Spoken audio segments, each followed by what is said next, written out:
All right, happy Friday, everybody. Welcome back to this week's edition of In the Box with Alex. This is a Fifth Line 5R show where we talk everything Florida Panthers hockey, presented by the Five Region Sports Network. As always, I'm your host, Alex Baumgartner. Today, we are joined with our producer, Manny Chang. He's always behind the scenes, but this time we got him up front. Shane Marinelli will join us later, and we got a special guest from the Five Region Sports Network. We have Jamie Goldman. You can find him over on the football side. Every week, he has Goldie's Best Bets. So check that out. You might be able to make yourself some money. Guys, how are we doing? And Panthers lost the last two games ago. They lost to Calgary. Yesterday, they beat Edmonton in a comeback, in a bounce back win.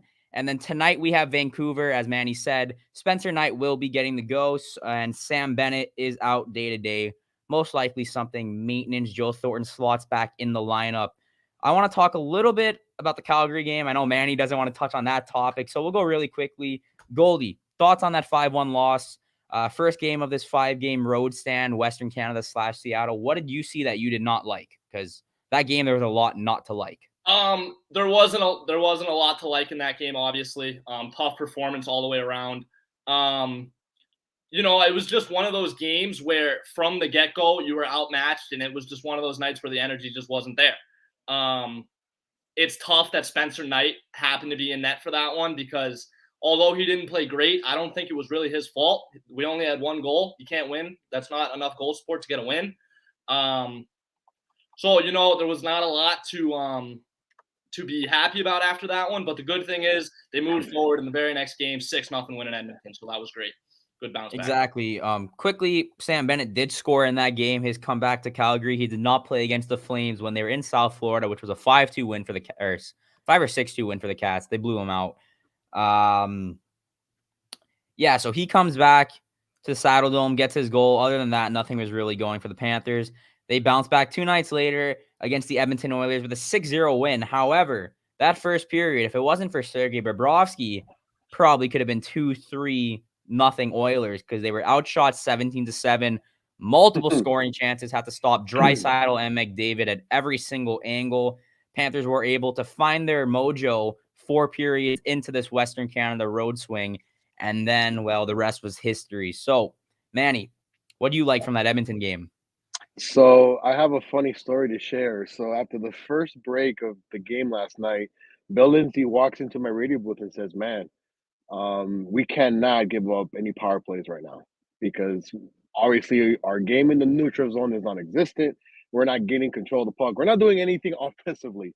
Sure enough, what happens? I think it was 30 seconds in, Uyghur gets called for a penalty, and I'm like, "God damn you, Bill! You jinxed the team." So then now here comes the penalty call. But thankfully, we killed that off, right? And it just seemed like in back-to-back games, you're facing teams in Canada that have been going through a lot of negativity, scrutiny, whether you have an all-star guy and Connor McDavid always having issues in Edmonton, and then you look at the Calgary, it seems like like the Flames wanted to play for their coach, and it's like, wow, like why is it that when the Florida Panthers go on the road, they face a team that's facing adversity, right? But it felt great though to see that they survived the first period, and it's like, wow, like I don't remember a game where Bob actually stood tall and kept this team in it, right? Those are things that normally your scoring has to do that for you, right? Not your goaltenders. But man, kudos to him, man. He stood tall.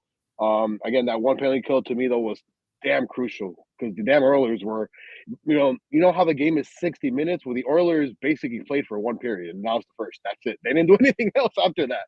I felt though that in the second period, different story. You saw the Panthers of this season, total control. The neutral zone game was there. The turnovers were non-existent. It just seemed like we've been wanting to see this type of hockey from them. We wanted to see it in Calgary, and it happened. And then we finally got it in periods 2 and 3 last night. Again, it's a long road trip. I know our guy Shane was not here. I'm surprised he's not here because normally he's the first one to talk about negativity. Listen, you got to give the credit when credit's due, man. And Bob stood tall last night, right? Whether the Oilers decided to play or not after the first, that's not his fault. That's not my fault. That's not you guys' fault. That's just their fault, right? Whatever it is. So I thought it was an overall great win. I'm just happy that Duke wasn't seriously injured. And I think you mentioned it before the start of the show. There's just you really want to know what's built in that shoulder, right? He's banged it a couple of times, but he comes back in. Sam Bennett scores again, but he got hurt. But I don't think it's that much of a deal. But, a little bit moving towards tonight. Tonight gets now the start, right? Lately, it hasn't been his type of, I guess his type of play that he'd want, or I guess not a backup performance that we'd want from him. He gets another opportunity in that, man, to just not even prove us wrong, prove himself. Just tell himself that he can do these things because we've seen him do it, right? Yeah, I mean, he started at playoff games. I mean, there's not a lot of young goaltenders that go in there and do and actually perform the way that he did. So, I'm looking forward to seeing how he plays tonight. And overall, again, it's a back to back. I don't know how far Edmonton is from Vancouver. I know it's an hour difference, so I would probably say what? Yeah, you're going That's like more to the west. You're going all so the way to that's the like west. traveling. That's like Yeah, it's going not from not what? terrible. From like North Dakota to Seattle, maybe when you're talking Still, about back to let's say back though, that should be tough. yeah, yeah, true. No, but of course, you're gonna have to kind of get your endurance going because now you got what 3, 4 games in the middle of February that were rescheduled because of you missing them because of COVID. So you want to get that endurance going. And again, I think more than that, this is another perfect chance for Spencer Knight to try to get his game going. Yeah, speaking of Spencer Knight, his counterpart Sergey Rybros got his first shutout since November, I believe November 2019. So technically 3 calendar years since his last shutout. But yeah, he stood tall, and now Spencer Knight, the 20-year-old, is going to have to come in and try and perform the way Bob did yesterday. Quickly, I want to talk about Alexander Barkov. 2 goals yesterday. The captain effortlessly is able to score at will. And while McDavid and Draisaitl were scoreless, all the big boys on the Panthers scored yesterday. Sam Reinhart got 3 assists after the NHL made a stat correction, which ruined my 5 takeaways article and ruined Jonathan Huberdeau's tied for second place in NHL scoring. So thank you, NHL, for that. But yeah, Sam Bennett got on the score sheet. I think Anthony Duclair scored yesterday as well. Sam Reinhart, 3 assists. Barkov, Huberdeau, Owen Tippett. Shane, where are you? Goldie, who was your standout player aside from Sergey Rybros last night? Obviously Bob was great, so I do want to touch on Bob for a second before I move on to what you asked me. Last night in that first period, there was multiple times where I thought, "Oh boy, we're getting scored on here. Like they're buzzing, they're about to score." And Bob stood tall, like Manny said. Bob was absolutely a wall, and I think if he lets one in or 2 in that first period, that's a very different game last night. I don't think the Cats come out as strong in the second period if it's not a 0-0 game like it was. Moving on to what you said, who was the standout skater last night, not the goalie? I'd probably have to say Alexander Barkov being the captain, like you were saying, 2 goals last night. What he has been able to do for this team has just been incredible this season. The fact that he's missed so many games, yet he still is tied for the team lead in goals is just unbelievable. You can see that when Barkov's in the lineup, the team is more cohesive. I feel like the team just comes out with a different energy when Barkov's out there. Him and Huberdeau, really. I feel like those lines, the Barkov line and then the Huberdeau Duclair Bennett line, although no Bennett tonight, are really like 1A, 1B for the Cats, and they've been absolutely buzzing. They've been offensive juggernauts. We've seen 9 goals multiple times. We've seen 6 goals. This team is really an offensive powerhouse. Yeah, and it's extremely weird to see a team score this often. When I was on David's show, we were just talking, is this sustainable? I said, yeah, probably, maybe not 9 goals. Then they lose 5-1, and then they come back and they make me eat my words, and they put up 6. Tonight, you got a Vancouver team who was on a little bit of a hot streak until they played the Panthers. New coach and Bruce Boudreau. But all these teams in Canada, they've had some COVID issues. The Panthers have had as well. Gustav Forsling on the COVID list tonight. Matt Kierstead was able to step in yesterday. Olli Juolevi was also out yesterday after getting a little banged up by Milan Lucic in that Calgary game. I'm not sure if Juolevi's ready for tonight. It would be the first time he goes back to Vancouver, the team that drafted him 4th overall just a few years ago. But yeah, now the Panthers still have a very, middle of the pack road record. But going into someone's barn, putting up 6 goals, and then Oilers fans start throwing their jerseys on the ice, he clearly did something right. Let's talk about tonight's game. What do you want to see? And, back-to-back, different guys are slotting in and out of the lineup. First, let's get to this question. Slow start on the road again. Panthers are fortunate with some balances. If Panthers don't fix their efficiency on special teams, they'll get cooked against the likes of the Hurricanes. Well, the Panthers are, how many wins against the Hurricanes? 2? I think he probably means Panthers as a whole when they're on the road, because it's quite clear though. Like in most home game starts that they've had, they're not slow at home, right? Well, the momentum's different for sure. Yeah. But then we've also seen when they're down by multiple goals or even by 3. I mean, anything can happen with this team. Like they'll go out there and score 3 goals in 5 minutes, and then the game is tied, and that's it. But I do agree that I do actually agree with his first point. Yeah. Slow starts are appearing to be somehow a consistency when you're on the road, and that's not good. And I think again, man, if there's anything that I know that our man, my man and your friend's Bill Lindsay always tells me, he's been telling me this ever since the team started winning on home ice. Nothing is more crucial than for you to start actually gaining momentum on the road. You don't want to head into the playoffs knowing that your road play, yes, you might have won and things like that, but you got to have a consistent flow, and that consistent flow has not been part of the Panthers' positivity at all. Once they leave, this home ice arena. So, back to your question, what do you want to see? Well, I would love to see a couple of shots in the first couple of minutes, create that pressure going up front. I want to see Spencer Knight just play loose and just be himself again.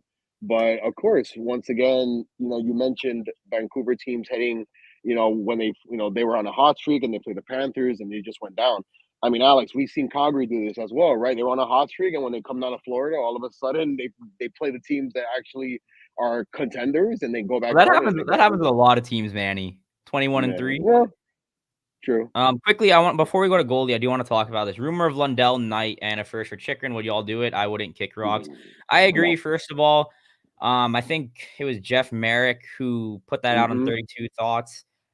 I don't think there's really any. He's doing that for likes. He's doing that for likes. He said it was like kind of like a prediction almost. It wasn't like someone came out and said that's exactly what they want. That's more than what Jack Eichel returned. And if the Panthers wouldn't have given that up for Jack Eichel, I don't know if they offered a trade for Jack Eichel, but I'm going to assume that they wouldn't have pulled the trigger on that deal either. We all want Jacob Jack Eichel's on his way to coming back finally. Yeah, and he's going to be a threat. Obviously, Goldie's brother used to play with Chychrun back at the Florida Everblades. So we know that we want Chychrun in Florida. I wouldn't do it for that deal. The deal that we talked about on Odd Man Rush was a little bit better. Still a lot of picks. I think it was Tippett, Luster-Reinen. I suggested Heponiemi, Denisenko, and then a couple more prospects from the AHL. That's a little more reasonable without giving up roster players besides Lundell and Knight, giving up a goaltender and maybe a heck of a performer, a forwardman in Lundell. There's no chance that Bill Zito is not pulling that trigger. Hell no, you can't move Knight right now. As young as he is and the potential he has, like you can't move him right now. And I wouldn't move Lundell for anyone. I wouldn't move Lundell either for the same reasons. Yeah. Unless hold on, Goldie. Unless you end up going to, unless you tell yourself, you know what, we're gonna go before the trading deadline and getting a backup goaltender. If they go out there and do that, and then you have to start questioning yourself and saying, "Oh, okay, well, is this not gonna happen?" Right? Because they went out there and got there. You can never have enough goaltending. I mean, we've seen teams have, that win cups, right? Number 1 in scoring, number 1 in goals per game. But at the end of the day, I think in every single sport, you're going to win by defense. You're going to win in hockey by your goaltenders. If your goaltender is hot, and if you have a lot of those, you're actually giving yourself an opportunity, in my opinion, more to win. So I think before the trading deadline, if they don't get anybody else, then of course there's no question that Knight's the guy, and they're going to go with that without question. Yeah, I think even if they do pick up another goalie at the deadline for more playoff stability. They drafted Spencer Knight knowing that they had Sergey Rybros just signed to that massive deal. This is a looking into the future pick. Many teams do it. Detroit did it. Carolina's done it. Drafting, and come on, man. All these guys, they were Hall of Famers already between the pipes. To kind of piggyback on what Manny was saying, you can't move Knight right now because of his age and his potential. But also, the team need right now is not really goaltending. Bob's been great, and Knight's been a little shaky. But I feel like the the more important need, the more crucial pressing matter right now is the defense. If we could pick up a big-time defenseman at the deadline, that'd be way more beneficial, in my opinion, than a backup goaltender. Chychrun's name's been floating around. I kind of agree. I 100% agree on what you were saying, Bomber, about not moving Knight and Lundell in a first. But I would entertain the idea of maybe moving an Owen Tippett or a Heponiemi, like you were saying, and maybe a pick or something like that. Because if we're being realistic here, this team is an offensive powerhouse, and even with the 12 forwards that are in the lineup, there's probably another 2 or 3 that could easily slot in on third line in most of the teams in the NHL. Like, if you look at the lineup tonight, you got the fourth line of Marchman, Luosterainen, and Lomberg, and that still leaves Frank Vatrano. Oh, wait, you said Thornton was playing. But still, we got Frank Vatrano, Joe Thornton, and Patrick Hornquist as extras with this lineup that I have written down here. And once Nolan Achari comes back as well. Exactly. So and we have another body you have. And the AHL team can score at will. There's guys in the AHL that on a not performing NHL team, it probably warrants a call up. As much as I like talking about trades, let's move into our next topic. Obviously, we've been talking about Bill Zito and what he can do at the deadline. He did it last year, picked up Montour, re-signed him, picked up Bennett, re-signed him. Got Verhaeghe on a flyer in the offseason. Verhaeghe's nasty now. Duclair, nasty. Everyone's good. Bill Zito picks up. Even Ulevi's looking a little better now. Sam Bennett, let's talk about him. Wow, what a player he is. I think he is tied for the team league in goals as well. There's so many guys on this Panthers team that are almost or at a point per game, and they roll 4 lines. There's 4 lines. As Goldie said, there's probably 3 or 4 guys that can slot into a third line on a lot of NHL teams. Almost have 5 lines on this team. Yeah, that's why defense is the only thing I see them making a move for at the deadline. Let's talk about Sam Bennett. I'm in full agreement there, and what Bennett has done for this team has been great. You know, he's been the center of that second line with Duclair and Huberdeau, and he's been great. He's been a special teams guy. He's been playing penalty kills. He's been playing power play. Like you said, team lead in goals, tied with Duclair and Barkov. You can't ask for much more for the value we got him at last season. Like you were mentioning, Bill Zito kind of stole him. Like, we didn't really give up much cap for him. A couple seconds. What was it? A couple second-round picks? Like, that's not that much value in today's NHL. And he's a young prospect that we got on a team-friendly deal who's going to be here for the next couple of years. That was a great pickup by Bill Zito. Like, you can't ask for much more from Sam Bennett so far. Y'all think Vatrano might be on his way out? I don't know anything, but it's possible. The thing with Vatrano is he's not going to be an add-in in a team where you trade him to Arizona for a Chychrun deal because they want to rebuild, unless he's being flipped to another team. He's a guy that a team will pick up at the deadline for their playoff run that's not as deep as the Panthers. That's the only way I see Vatrano being moved. Yeah, I agree with that. By the way, real quick, guys. Goldie. So Bennett has played in 31 games this year, has 17 goals, 8 assists, 25 points, plus 19. Oh yeah, that is absolutely insane. Absolutely insane. Plus 19, and just like Barkov, team lead in goals with missing 9 plus games. You can't. I continue to say it, and I'll say it again. You can't ask for more from Bennett from so far. And yes, I do think Vatrano's on his way out. I know everyone's dead set on Chychrun. That's been the rumor. That's been the name that's been popping up. But I would explore looking for another defenseman. Give me names. Klingberg. Maybe. The problem with Klingberg is he's a right-handed defenseman. And we have right-handers all over the place. But the problem with Chychrun is they're asking for way too much for him. I feel like Arizona's going to have to compromise, otherwise they're not going to be able to move him. And I think Chychrun, if he really wants out, he'll put the pressure on them. Hey, listen, I want out of here. I'm not giving you any more of me 100%. Guess what that does? That makes sense to put the pressure on the Arizona management to say, well, instead of asking for 4, we'll ask for 3. Who's willing to give us 3 people that we want? So quickly, let's just wrap this Chychrun thing up. Arizona is in no place to be competing for the next 3-4 years minimum. They're on a rebuild. They're in a tank mode. That's why they were moving everybody in the offseason. Shane Wright in this draft, they're going to be in the running. This is a pretty nice draft. Of course, the Panthers won't be the only team going for Chychrun, but if Chychrun has any say, there's no modified trade clause until 2023 on his contract, but he would probably want to come back to Florida. His dad is part of the organization, grew up here. But yeah, Arizona's in. I don't want to get in trouble. I got, I'm actually here at the arena. Arizona's in absolutely no place to keep to start demanding things.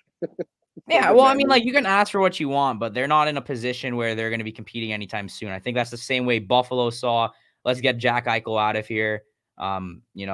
It's a good deal for both sides. This ain't the NBA, man. That's very true. That is true. That is true. That is very true. Yeah, so we can give up a first and a second, and then expect a lottery pick. I don't know. The Lakers somehow have 30 first-round picks every year. I don't know how. But then you see what's going on with the Lakers, right? It's not looking exactly. It's not looking pretty nice.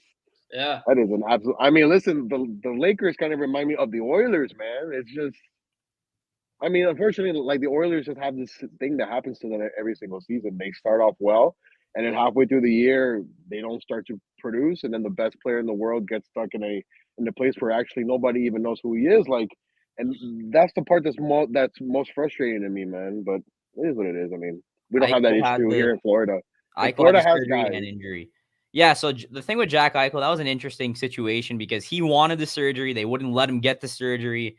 They waited for him to get traded, protect your assets, for him to get the surgery. He goes to Vegas, gets the surgery. He's back on the ice skating. Yeah. Yep. All right, so yeah, Spencer Knight in net. I'm not sure who the Vancouver goalie is tonight. It's not Markstrom? Well, he's in Calgary now. I know. I'm just kidding. It's not Roberto Luongo.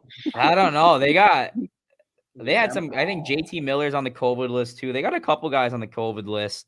Let me see if Canucks Twitter has updated us. What do you think about the move to Boudreau for Vancouver? Sorry? The coach.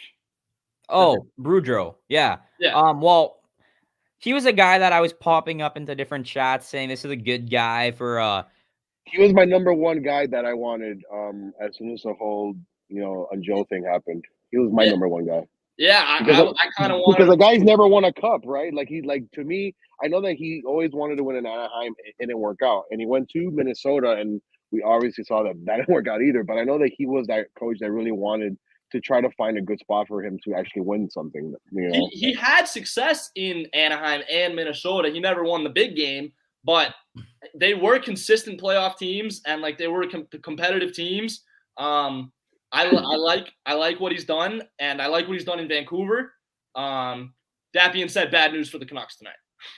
Oh yeah, and I think it's looking pretty well with Brunette so far. Obviously, they've had a little bit of the road struggles, but I really don't see them breaking this up at all. They might keep the interim tag on him for the entire year.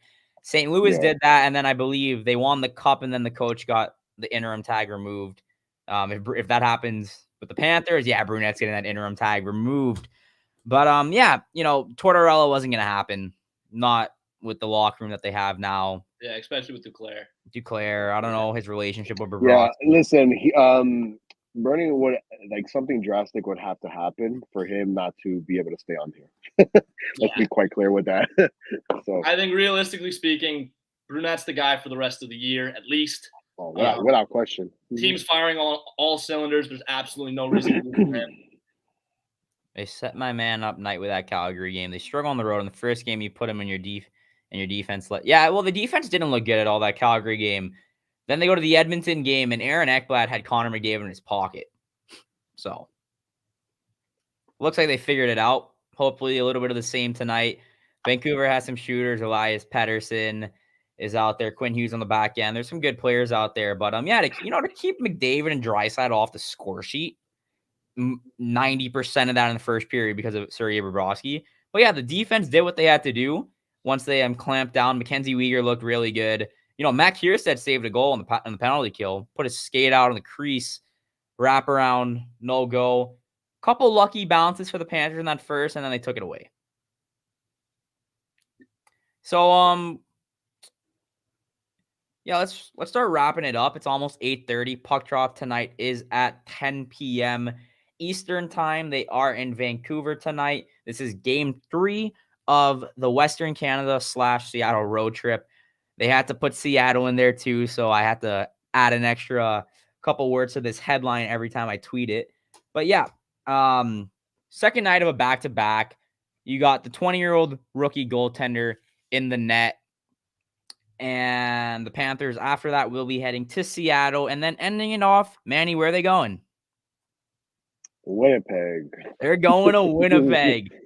So, place where I've been told by Bill Lindsay there's nothing to do but get there, play the game, and get the hell out. You know what they call Winnipeg? It's Winterpeg because it's cold.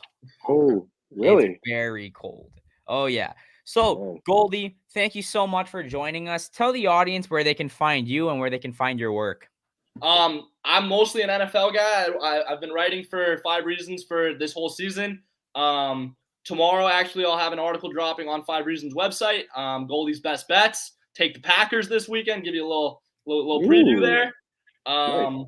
And yeah, Bomber, thank you for having me on. Had a great time, and hope to do it again soon. And of course, you can see Manny's handle there. He does absolutely everything behind the scenes and on the scenes at 5 Reasons Sports. Right now, he is at the empty FLA Live Arena. Don't make a no fans. They said joke. We don't have fans. Don't make a no fans joke. They're on the road. But yeah, thank you so much, as always, Manny, for producing behind the scenes and on the camera today. I'm Alex Baumgartner. Thank you so much for watching In the Box with Alex. You'll follow us at the Fifth Line 5R on Twitter, and make sure you subscribe to the 5 Reasons Sports YouTube channel. Turn on those notifications. Who knows? You might be able to see us again next week on In the Box. We'll see you guys soon.